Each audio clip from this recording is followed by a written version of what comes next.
जय श्री कृष्णा। राधे राधे दोस्तों। आज मैं जो सत्य घटना आप लोगों को बताने जा रही हूँ उसे सुनकर आप लोगों का प्रेम श्री लड्डू गोपाल जी के लिए और भी बढ़ जाएगा। आपकी श्रद्धा भक्ति कई गुना अटूट हो जाएगी। और वैसे भी ठाकुर जी से प्रेम तो बढ़ना ही चाहिए। वो कहते हैं ना, समय समय पर भक्ति और हमारी श्रद्धा में वृद्धि अवश्य होनी चाहिए। ये घटना एक बहन के साथ घटी जिसका नाम कल्पना जी है। उनकी शादी को 22 साल हो गए हैं। इससे पहले ना वो बाके बिहारी जी की भक्त थी, ना ही लड्डू गोपाल जी की। कल्पना जी की शादी को 8 साल हो गए थे, परंतु अभी भी उन्हें कोई संतान नहीं थी। कल्पना जी और उनके पति हमेशा ही परेशान रहते थे। फिर उस बहन का अपने पति के साथ वृंदावन जाना हुआ। वहाँ पर उन्होंने अपनी सारी आपबीती, अपनी सारी समस्याएं बिहारी जी को सुनाई और उनसे प्रार्थना किया। फिर उन्होंने पुजारी जी से सारी बात बताई। पुजारी जी ने उनकी आपबीती सुनकर उन्हें लड्डू गोपाल लेने को कहा और कहा कि आप उनकी सेवा बिल्कुल अपने बच्चे की तरह कीजिए। उस दंपति ने बिहारी जी के मंदिर से लौटते समय वृंदावन से एक प्यारा सा लड्डू गोपाल लिया। उनका प्यारा सा श्रृंगार करवाया और उनके लिए बहुत सारे वस्त्र और गहने भी लिए और बाकी की सारी चीजें भी खरीदी।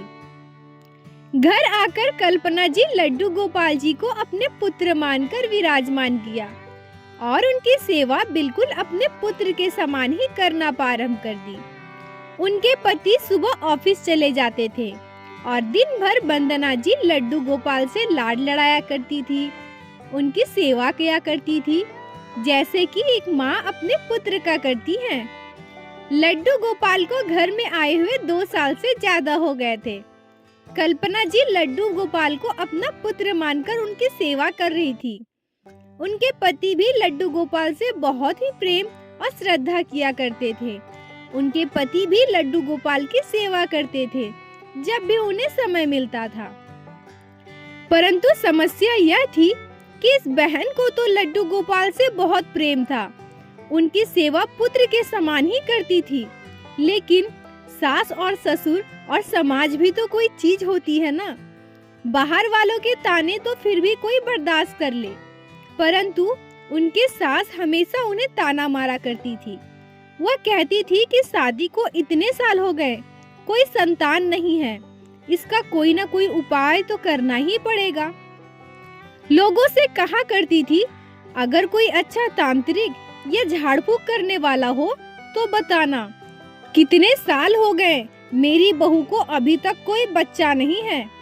उसकी सास कल्पना जी के पति से भी कहती थी कि इतने वर्ष के बाद भी अगर तुम्हें कोई बच्चा नहीं है तो वंश आगे कैसे बढ़ेगा, इसका कोई उपाय तो सोचो, कुछ तो करना पड़ेगा।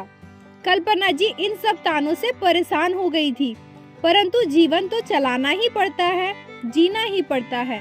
इतने सारे तानों के बाद भी कल्पना जी पूरे मन से लड्डू गोपाल की सेवा कर रही थी। एक दिन कल्पना जी के पति मोबाइल में वीडियो देख रहे थे, तभी उनके सामने एक वीडियो आया जिस पर बताया जा रहा था कि बाके बिहारी जी के मंदिर में संतान प्राप्ति के लिए सत्या रखा जाता है। उसी वीडियो से उन्होंने बाके बिहारी जी के मंदिर के पुजारी जी का नंबर लिया और एक दिन दोनों पति पत्नी बाके बिहारी के मंदिर पहुंच गए। वहां जाकर वो गुसाई जी से मिले और सत्या रखवाया, जिसके बाद पुजारी जी ने उन्हें गोपाल मंत्र दिया। उसके बाद दोनों पति पत्नी घर वापस आ गए।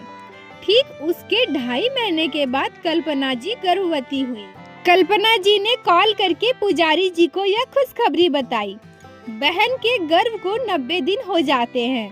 फिर एक दिन रात को अचानक से कल्पना जी को सपना आता है। सपने में श्री बाल गोपाल, श्री लड्डू गोपाल कल्पना जी के सामने आते हैं, जिनसे कल्पना जी लाड लड़ाया करती थी, जिनकी सेवा किया करती थी और जिन्हें अपने बच्चे की तरह प्यार किया करती थी, जिन्हें अपने हाथों से खिलाया करती थी, जिन्हें अपने साथ सिलाया करती थी, जिन्हें लोरी सुनाया करती थी, बिल्कुल अपने पुत्र के समान जिनका ख्याल रखा करती थी। सपने में आकर ठाकुर जी कल्पना जी से कहते हैं, मैया मैं आपका लाला नहीं हूँ। कल्पना जी सपने में ही ठाकुर जी से कहती है, हाँ लाला, आप तो मेरे ही लाला हो। मैं सपने में भी नहीं सोच सकती कि आप मेरे लाला ना हो। ठाकुर जी कहते हैं, मैं आपका लाला हूँ ना मैया, फिर मेरी जगह किसी और को क्यों दे रही हैं? मैया मैं हूँ ना तुम्हारा लाला, तो तुम दूसरा लाला क्यों ला रही हो मैया? कल्पना जी की नींद अचानक से खुल जाती है। सुबह यह सारी बात वो अपने पति को बताती है। कल्पना जी के पति भी उनके भावनाओं का सम्मान करते हैं और कहते हैं, हम अपने लल्ला का स्थान किसी को नहीं देंगे, और अगले ही दिन डॉक्टर के पास जाकर अबॉर्शन करवा लेते हैं। कोई भी स्त्री या कोई दंपति जो शादी के इतने सालों तक संतान के लिए तरसता है, परंतु वह बाके बिहारी जी श्री लड्डू गोपाल के प्रेम में इनकी श्रद्धा भक्ति इतनी ज्यादा होती है कि वो अपने बच्चे तक का अबॉर्शन करवा देता है, क्योंकि लल्ला को उन्होंने अपना पुत्र मान लिया था। लल्ला ही उनके लिए सब कुछ थे। जिनके पास श्री कृष्ण श्री बाके बिहारी जी लड्डू गोपाल जैसा संतान हो, उससे बड़ा धनवान और भाग्यशाली कौन हो सकता है। और उसके कुछ दिनों के बाद ही दोनों पति पत्नी बाके बिहारी जी के दर्शन करने मंदिर जाते हैं और सारी बातें बाके बिहारी जी के मंदिर के पुजारी जी को बताते हैं।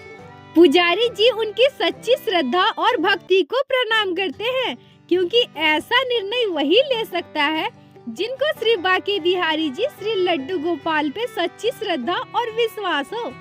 बोलो बाके बिहारी नाथ की जय, लड्डू गोपाल की जय, जय जय श्री राधे। दोस्तों, लड्डू गोपाल को बहुत सारे लोग उनकी मनमोहक सूरत की वजह से रखते हैं। उनका मनमोहक रूप इतना प्यारा है कि किसी को भी प्यार हो जाए। लड्डू गोपाल से आपका रिश्ता बिल्कुल ही निस्वार्थ होना चाहिए। कुछ लोग लड्डू गोपाल को भगवान की तरह अपने घर पे रखते हैं, तो कुछ लोग अपने परिवार के सदस्य की तरह। लड्डू गोपाल परिवार के किसी सदस्य का खाली स्थान को भी भरते हैं, तो कोई भगवान की तरह भी रास्ते हैं लड्डू गोपाल को। आप जैसा चाहे वैसा रिश्ता बना सकते हैं ठाकुर जी से। ठाकुर जी से आपका प्रेम निस्वार्थ और सच्चा होना चाहिए। ठाकुर जी आपके कोई भी संकल्प को व्यर्थ नहीं जाने देंगे। वो हमेशा अपने भक्त को सुख प्राप्त करवाते रहते हैं। कल्पना जी के शादी को 22 वर्ष हो गए हैं। अब कल्पना जी ठाकुर जी को ही अपना पुत्र मान चुकी हैं।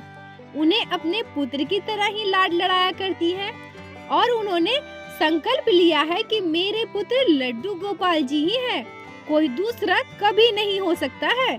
दोस्तों, यह बात बिल्कुल ही गलत है कि ठाकुर जी पहले के जमाने में लीलाएं किया करते थे। अगर आपकी श्रद्धा सच्ची है, अगर आपकी भक्ति बिल्कुल सच्ची है, तो लड्डू गोपाल आज भी चमत्कार दिखाते हैं। दोस्तों, अगर कल्पना जी के जीवन में घटित यह सत्य घटना आपके दिल को छुई हो, अगर आपको अच्छी लगी हो, तो कृपया वीडियो को लाइक करके अपने दोस्तों के साथ शेयर अवश्य करें और चैनल को सब्सक्राइब करें, ताकि प्रतिदिन आप लोग हमारे चैनल पे श्री बाके बिहारी जी श्री लड्डू गोपाल की लीला कथाएं सुन सके। राधे राधे दोस्तों।